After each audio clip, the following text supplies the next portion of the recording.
Good morning, planet. Welcome to the channel Panduti Wala here. Today is 17th of March 2023. I'm at Noida, and it's a great honor to be with Lieutenant General Guru Bakshi, who belongs to the 9th course of the Joint Services Wing JSW, which later on converted into the National Defence Academy, which is NDA. And Lieutenant General Bakshi belongs to the 9th course of JSW and to the Foxtrot Squadron.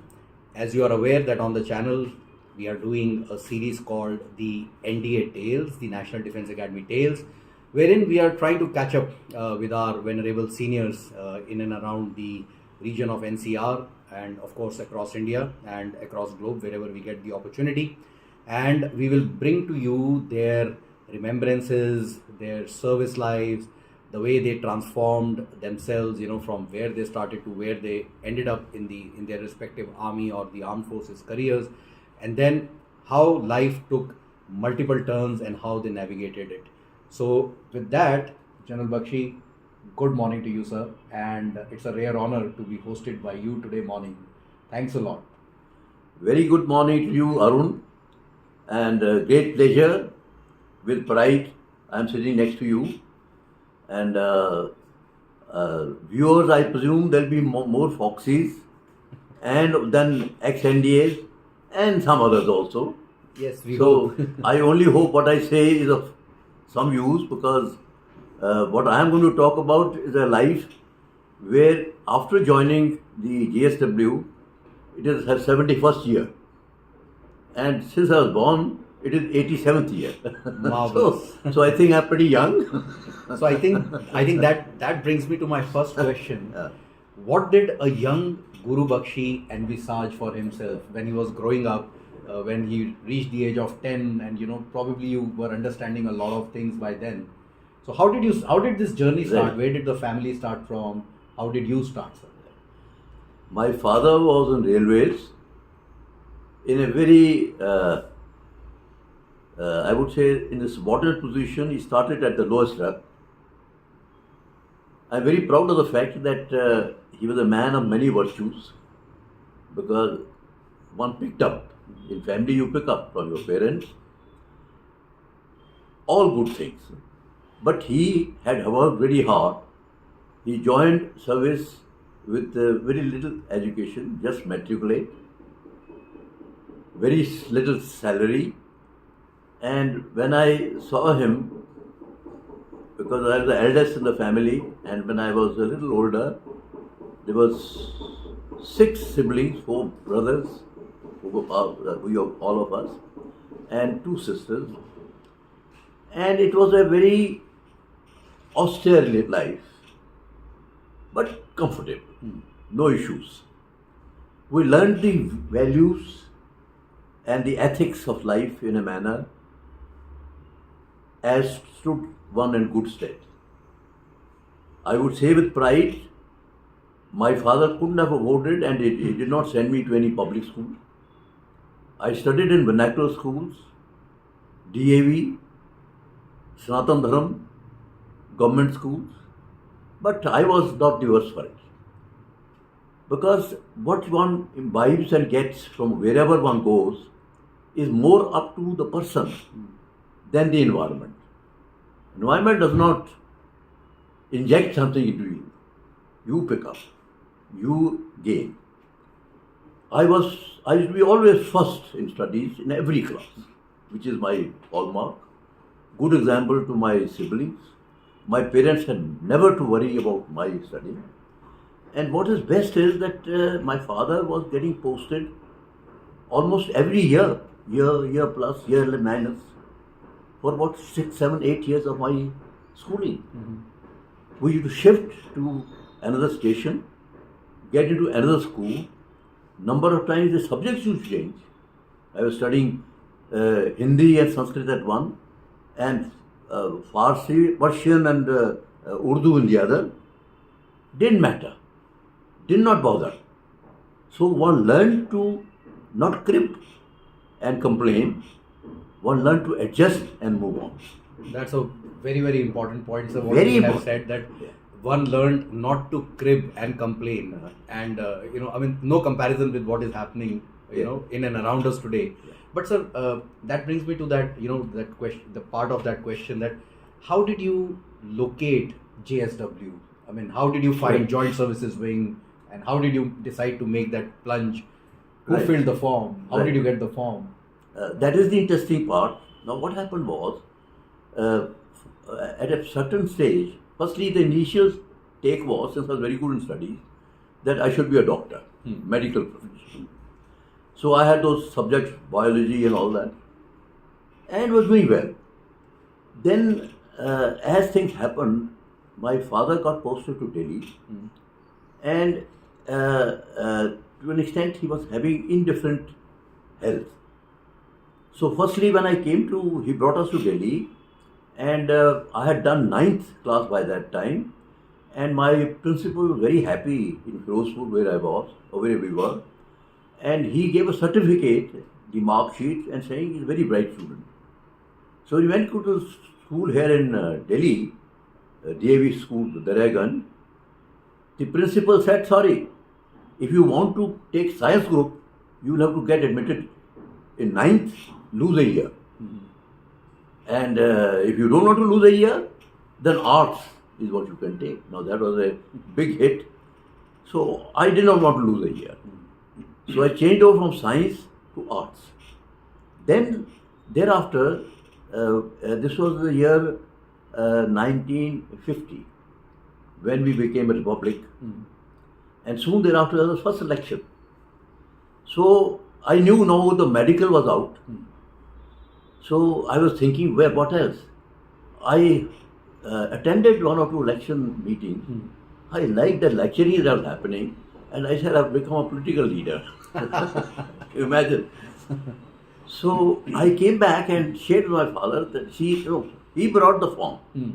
Okay. He saw the ad, and since he was not keeping good health, he was worried something may happen, and I was eldest. Yes. So he brought the form. He said, "You fill it. I think it may be good." So I said, "No, I don't want to join the military.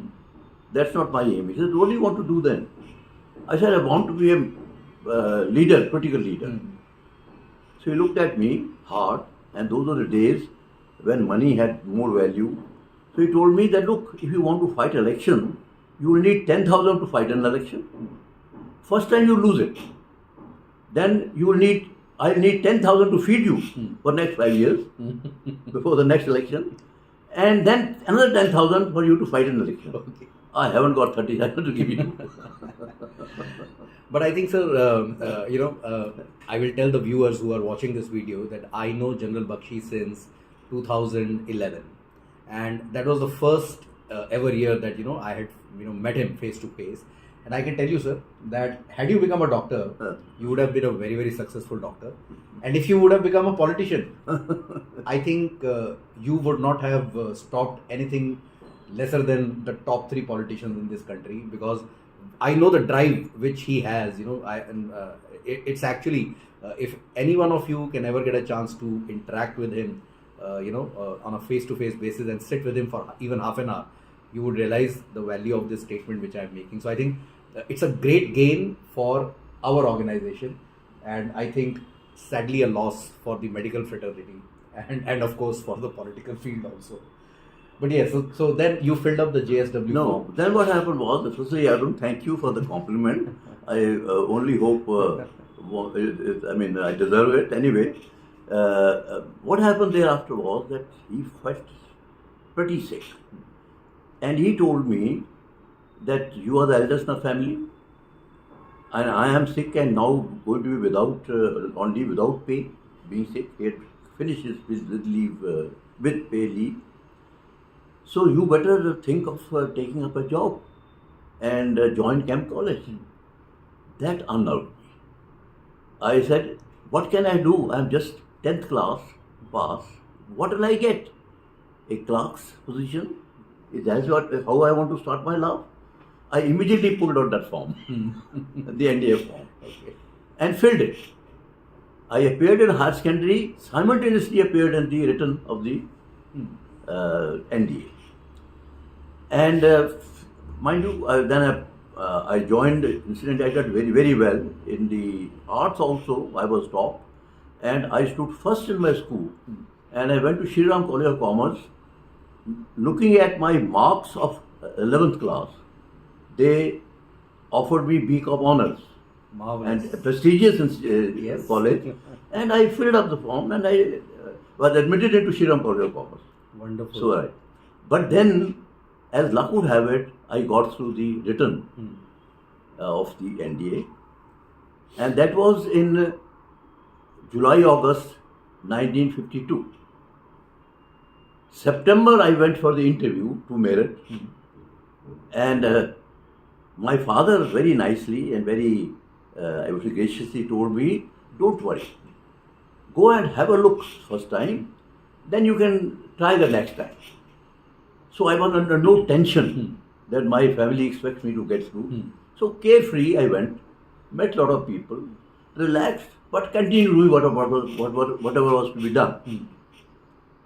I mean, whatever I did, I presume, did make the mark, and to my own surprise, when they announced about 6-7 names out of, 9 names out of about 32 who were on that board, I was one of those selected. Very nice.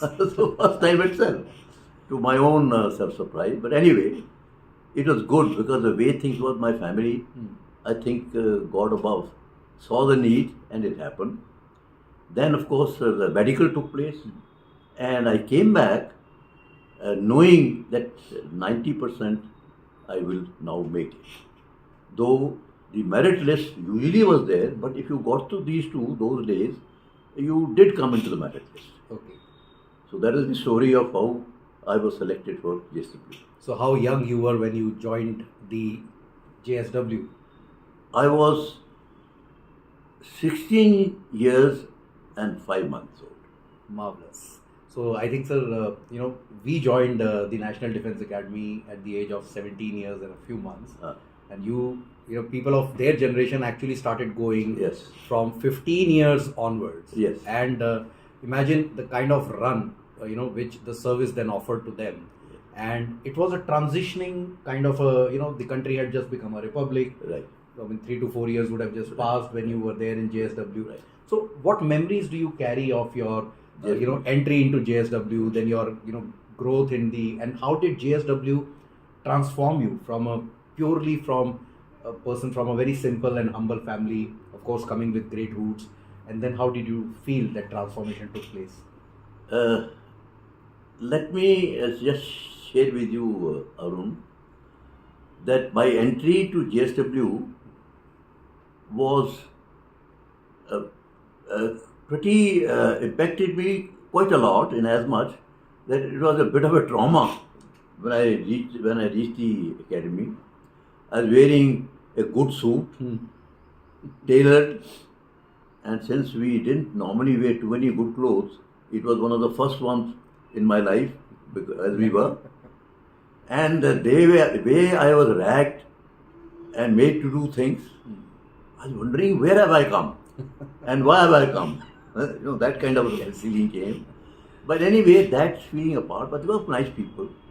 And my own course mate, who was, for what reason, he had been relegated from the previous course, but a very good man, late Bhaskar Roy, who unfortunately died in a jeep accident later. He would have been an army commander, definitely. He was so good. But such a kind and decent man, he saw me being ragged and much in pain. So he told the other guy, you mind if I take him? He says, you know him? No, but I have some work for him. He said, okay. So he took me away, and then when we turned the corner away from him, he said, go. Just to get me out of the jam, he did that. I was very grateful to him. But then I think over a period of time, one was okay. But greater things happened, which is a lesson for life, and many can possibly learn it. Since I have not done science, today you can't even think of going to services without a science background, the way things are. But then I suddenly found that in the test that I gave, initial test, I failed in science, maths, badly. And in English in my school, I used to score 80%. and here I barely made 39-40%. Mm-hmm. So I was shocked at that performance, and I was put in the last class or last 20. In that last 20, -2. If you remember, there should be Yeah, minus yeah, 2. -2. It was -2, 20, out of which 16 were either relegated or were on warning or withdrawn, and out of the remaining 4, 2 were on warning. Okay. I was one of those 2 who were not on warning. So I think it was a struggle. Yes. And then in the JSW, I was concentrating on studying, and I had to get up at night and put a blanket on top with the table lamp inside. Yes. I mean, studying at midnight or 1 o'clock. 4 times I was caught by the duty officers. And then, what are you doing? And I would take out this thing. I said, sir, if I do not study, I will be relegated or withdrawn. And I have to study, sir. And look, they would look at my innocent face at that age, and they'd give me a ball like, all right, now go to sleep. And I would say, right, sir. I would go to sleep, but sure enough, after an hour, I get up again. Okay. My anxiety Yes. was so much. But at the end of the term, I was +0. Very nice, sir. That was my first term, and I passed out from JSW +1. Marvelous. I think 2 important things which I think many of the viewers will relate to. First is that when they all landed in the academy, it was a tough entry, and many of us faced that kind of a challenge because we came from very simple backgrounds. We did not understand many things, and somebody was there trying to groom us. But that the grooming begins at a very high altitude, to be very honest, and sometimes the air is so thin in that high altitude that it really hits the reality. And the second point which General Bakshi just mentioned, and many of you would have picked it up, was the word anxiety. This anxiety does tend to build up in the academies when we reach there, and it is this anxiety which keeps many of us going forever in our lives. Even till this age and stage, I can feel that even at this stage of your life, sometimes that anxiety is the one which is driving your adrenaline to achieve something more. And if I can mention 2 more things, Yes, why which are not? interesting. We have a drill square at the end of the first term, and usually there is a great keenness by everybody to pass that drill square the first time. Yes. It is not because after that liberty is allowed that therefore you can go to town. That's not the point which is at the back of one's mind. But if you pass it, you will get a lanyard to wear.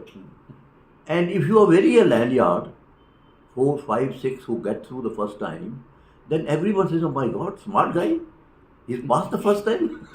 So you want to get that recognition. It is that makes you sweat and work hard. So we also had our test, and the adjutant was then Captain Vic, later Brigadier Vic, and we were drilled in the afternoon. And after the drilling, the words of command then were in English. So he said, "Sir, halt the squad." The squad was halted. And then he said, he came and he patted 3 backs. He said, "Sir, take down their number. They have passed. Only 3. And I was not one of them. I was very disappointed, obviously, and so were others, I suppose. But then he said, march them out. And the JCO ordered us to turn and said, quick march, and we started marching. But whatever was in my mind, I do not know. I knew the test was over. The adjutant was at our back, and we didn't even know which we were looking, and there were other squads to be tested. So he might have gone to another squad. But anyway, we were marching, but I continued to march as the test was still on, in my mind. Okay. I did not relax. I was digging my heels in, swinging my arms, and suddenly a shout came from the back, "Sir, halt the squad," when we were at the exit. We were halted. So the thought was that somebody has been found slouching, not marching smartly, and he will get punished now. Yeah. So we waited. The adjutant marched up, came, and to my tremendous surprise, he patted my back and said, "Sir, Take down his number. Marvelous. He's also passed. Then I analyzed what has happened. And this analysis helped me throughout my service. I'm narrating this for this reason. Yes. I said to myself, you continue to work hard and do your best without bothering whether somebody was watching you otherwise. Point one. Secondly, you are disappointed, but you do not allow that disappointment to bother you so much that you relax, that you stop trying. And I said, this is what I learned. Never give up. Yes. Never imagine that nothing can get right. If you do that, 1 in a million chance, things will turn. Absolutely, sir. This lesson Yes. I learned for myself and I convey to everybody I ever had a chance to do. Wonderful. I think this interview is going to be a very, very special one, because some key points have emerged. Even in the first half that we are shooting right now. So One more thing, if Arun, if you allow, Yeah, please, sir. which is frivolous, Stage but I is think it yours. has a meaning. When I was fed up with the ragging, it came to my mind, I don't think I can stay here. These chaps are so unreasonable, because somebody will say, what's your name? I would say so and so. No, your name is football thing. Cut ball thing. So like that, I was wondering if this funny is not acceptable. But then somebody to whisper to me that this Saturday, it was first week, Saturday and Sunday, there are pictures. I said, 2 pictures in a week? And at home I used to get 1 picture a month. I said, 2? Are you sure? He said, yes. He says, there are 2 pictures a week. Here, I am not going anywhere. I think we know now that why the National Defence Academy continued with 2 movies a week. And in fact, during our times, I think if I remember, sir, even on Wednesday was a movie day. So I decided to stay on, in spite of whatever was happening. Wonderful. So, if I remember correctly, sir, you had a squadron commander from the Hodson's horse. Yes. Major LKM Bonnie. Bonnie, yes. And you have very fond memories of this gentleman. Yes. And we got the honor to felicitate him as Foxy's Yes. in 2016. Yes. He was still alive. When Shankar was the chief. Yes. Yeah, that's So, right. what are your memories of Major Bonnie and your divisional officers? You see, as a cadet, we had 3 div officers, and each div officer, irrespective of which division he was the div officer of, is a very venerable person. Yes, of course. And we had one Lieutenant Sharma of Navy, Captain Mathur of the Army, who became a brigadier, and we had Captain Adhikari, who was a national cricketer, if you recall. Okay, yes. Emu yes. Adhikari. Yes, Emu Adhikari, yes. He was very interesting. And Major Bonnie. And the point is, it was a very good team. We, of course, used to see them from a distance. And one anecdote is that I became Sergeant Major of Fox in my final term. And I was a strict disciplinarian in my thoughts. I didn't need any goading to not allow a wrong thing to happen. But I found that the officers, when their cadets were taken to officers, they were a little mild and they would leave. So one day I was addressing them. I said, I am now the Sergeant Major. You do a wrong, don't think you'll get away. I will make sure. And if you are left by the officer, I will make sure life is quite miserable, even outside. That was heard by Captain Adhikari. I was hauled up for it. So anyway, but that is how it was. But interesting.